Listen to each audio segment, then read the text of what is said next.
That's gotta be uncomfortable, buddy. Hey, Bubba. You ready for a hike? Well, hello there, ladies and gentlemen. And it's time for hike number 4 in Asher's 100 miles on the North Country Trail. We are back on our section of the trail that we're maintaining. We're on the opposite end, and it has got this neat little staircase. It's very cool. The trail goes up Bliss Hill, and on this end goes up to the Bliss Hill. So we haven't walked the whole thing. Last video we walked part, now we're walking the other part from the other side. And I had some questions from you guys last time about like maintaining hiking trails and stuff like that. And I've done a lot of research because I told you before that we are inexperienced on what to do. So in this video, we're gonna talk a little bit about the tools you need to do a little bit of trail maintenance. So let's get going. Smile at Daddy first. You ready to go hiking, boy? All right, let's go. Go hiking.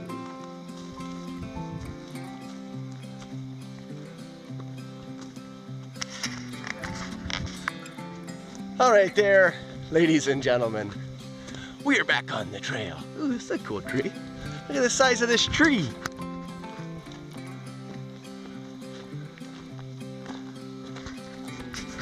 That's impressive. What? Why aren't we bringing our trekking poles on these hikes? I don't know. Whoa! I almost fell to my death. So,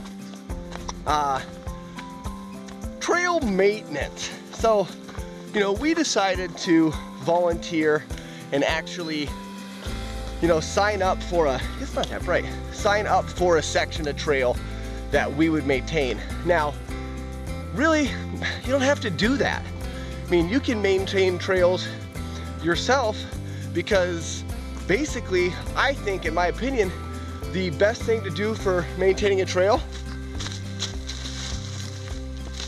getting sticks and debris off the trail and picking up garbage. So the only tools you really need to help maintain are, you know, your hands when you're walking, removing sticks, loose rocks and stuff like that, and a garbage bag. So if you see garbage, pick it up, you know, and get a decent sized garbage bag so that when you're at the shelters or places that people tend to sit down and throw garbage, that you can pick up the garbage. And that's really, you know, that's something that everyone can do on the trail. Tools for the trade. A small hatchet, a scythe. Instead of a machete, I kind of like to use these.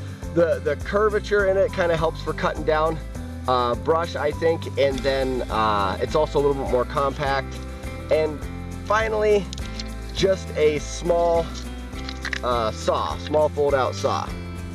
So this, you know, with these tools, I can pretty much tackle anything that, any small things on the trail. For bigger stuff, down trees, I stopped here for a reason, like this little down log and stuff, that one there I may be able to move, but for that kind of stuff, you should really get a hold of, you know, the trail club that's, you know, taking care of that section. They'll send out trail crews to do a lot of the bigger stuff when it involves chainsaws and stuff like that. A lot of the sections of trail, you know, you may be on private land or in national forest and not be, you know, legally able to use a chainsaw. So you're limited kind of to hand tools anyways. So for the bigger stuff, get a hold of them.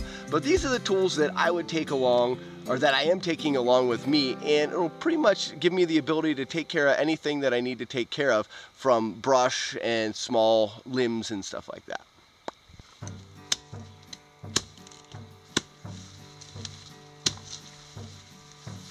Here's a quick little note for these little saws. You should understand how they work before running them.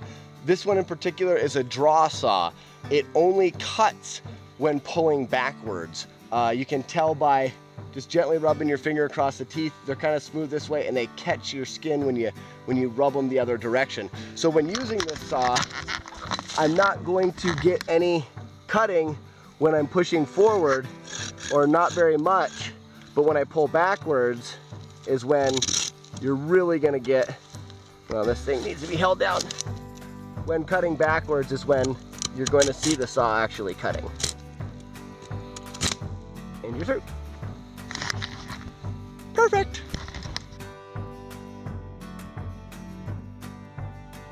This is something that I feel confident in handling.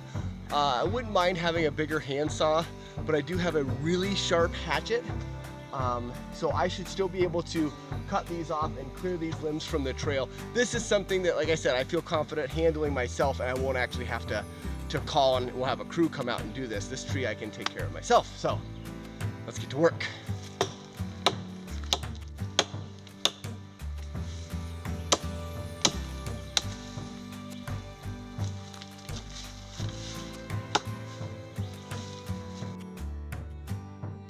Hallelujah, hallelujah, Caught him. hallelujah, hallelujah. Step back. Schnikey schnoodles. Get back a little farther, honey.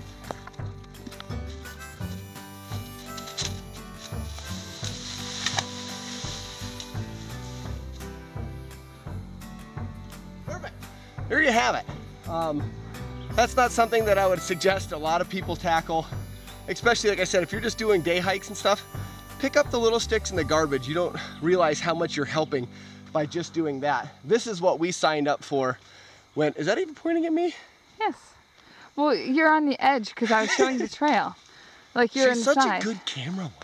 Fine, But you're this being a is something center. that we signed up for when we came into doing this. And I know a lot of you guys are probably saying, why does he have such a small hatchet? Well, it's because it's a lot lighter, and the only reason why it cut through that so well is it is very, very, very sharp, razor sharp. And that's something to suggest to you guys if you're thinking about the tools to do this kind of work. You may think to yourself, super sharp tools are more dangerous, but having a really sharp tool, as long as you're covering the blade when you're carrying it, it's not going to cut you. And working with very, very sharp tools makes you have to not swing as hard and not as often. So if you have a dull axe or something, you're going to have to swing more wildly, and dull tools are actually a little bit more dangerous than very sharp tools.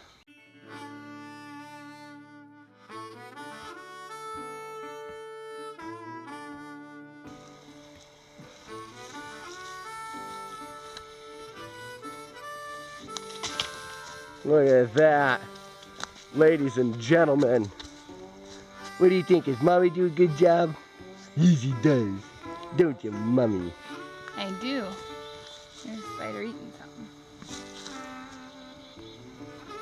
Spider web. All right, along with picking up sticks and garbage on the ground, something that everyone can do and everyone should do while they're hiking is always look up in the air for what they call Widowmakers, which are hanging dead branches in trees. And this is something that you're helping out everyone, and you're trying to keep everyone safe by taking these and pulling them out of the trees when you can. I've got Sharon out of the way, and this tree branch here is going to fall some point in time when someone's not expecting it. So now I can pull it. I can pull it out of the tree, and we can get this branch off of the trail so that it's not falling on some unexpected hiker's head. So always be on the lookout in the trees too, up in the air, for Widowmakers. Look, guys, it has a view. Our section has a view. What do you think, buddy? Is that cool? That's cool. We got a view. Okay, back into the forest. Not on our trail.